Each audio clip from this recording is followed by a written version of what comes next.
So here's a closer look at my heliothermal panel. On the front is clear corrugated plastic, all sealed on the edges, and at the top with a metal flashing. At the bottom there's some coroplast plastic, the same plastic I used throughout the project, except for the clear plastic.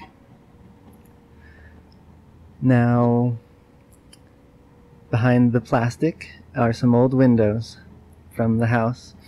I replaced some of the house windows for my grandmother, and thought I might as well reuse them.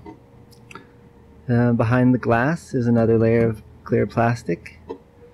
So that's 2 layers of insulation, and the glass is also insulated from the air that we want to keep as warm as possible behind the second layer of plastic. Behind that second clear layer of plastic there is some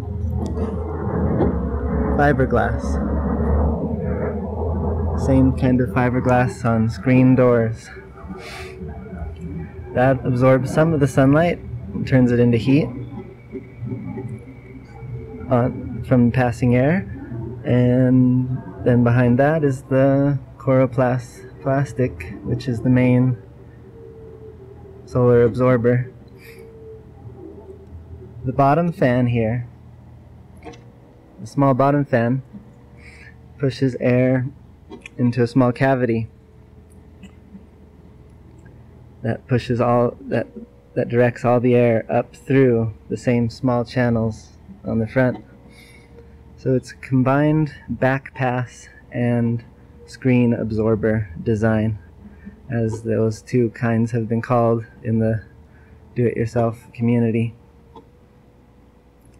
I think combining the 2 should be a really good innovation, as far as I can tell.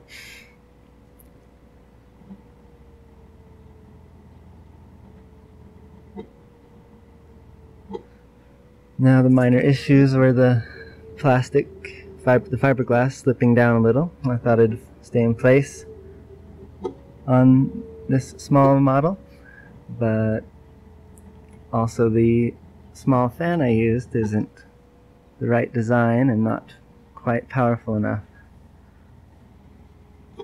I thought without the ductwork it is pretty strong, but an inline designed fan will be much better. I'm getting that one tomorrow.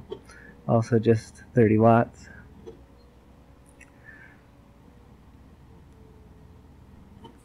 The 9 square feet of space on this panel should be enough to be about 500 or 600 watts of heated air.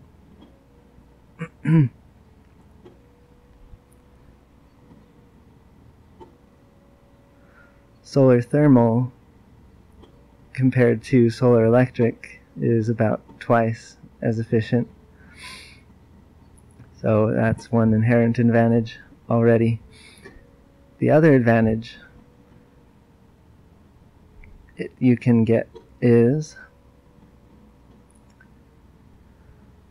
last January I measured the temperature in my house's attic.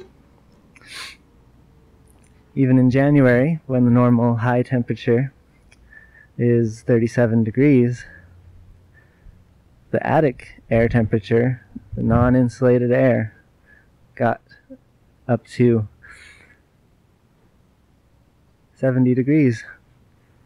So, if you just put one of these heliothermal panels on the south wall of your home, take that preheated attic air, run it through the panel into your house, you should have a great stream of hot air displacing a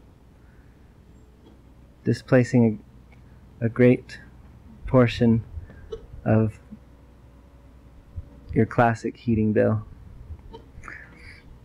So that's kind of the design and direction I want to go with this. Version 2 will have that better fan, like I said, and I'll share that as soon as possible. The back is easy to remove with all these small bolts.